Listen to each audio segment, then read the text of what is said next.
చూస్తున్నారు ఈ బాబును తలసేమియా ప్రాబ్లం వచ్చిన బాబు తను. వీళ్ళు ఏంటంటే భయపడితే తలసేమియా ప్రాబ్లం వస్తుంటుంది. సో ఇది చాలామందికి తెలియదు. సో ఇట్లాంటి ప్రాబ్లం ముందు భయపడుతూ అంటే పుట్టక ముందే వాళ్ళ ప్రాబ్లం ఏంటనేది తల్లిదండ్రులు టెస్ట్ చేస్తే మాత్రం తెలుస్తుంది. ఇప్పుడు హెచ్ఐవి ఇలాంటి కొన్ని ప్రాబ్లమ్స్ తెలుస్తున్నాయి, కానీ తలసేమియా అనేది చాలామందికి తెలియదు. సో ఈ పిల్లవాడికి మన బాడీలో ఏదైతే ఫుడ్ అవసరమో వీళ్ళకి బ్లడ్ అట్లా అవసరమో. సో ఇట్లాంటి తలసేమియా వ్యాధి ఉన్నట్టు నాకు కూడా ఫస్ట్ టైం తెలిసింది. ఇది మన హైదరాబాద్లో మన శివరాంపల్లి దగ్గర ఉంది.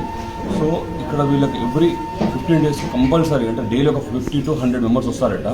సో వీళ్ళకి కంపల్సరీ బ్లడ్ కావాలి కాబట్టి ఎంతమంది ఇవ్వగలిగితే ఇవ్వండి. ఇప్పుడు ఒక్కరు ఇస్తే 3 పిల్లలకు హెల్ప్ అవుతుంది. సో ఎంతోమంది మన ఒక బ్లడ్ ఒక ఎంతోమంది ప్రాణాలను కాపాడిన వాళ్ళం అవుతాం. సో దయచేసి రండి, ఇట్లాంటి పిల్లలను కాపాడుకుందాం మనం. 25th May 2025 note of operation Sindoor. So అందరు ఎంతమంది పాల్గొంటే అంతమంది మనం కాపాడిన వాళ్ళం అవుతాం. నేను కూడా అక్కడికి వస్తాను. సో మీరు కూడా అందరు వస్తారని చెప్పేసి రావాలని చెప్పేసి మీ అందరినీ కోరుతున్నాను. Thank you.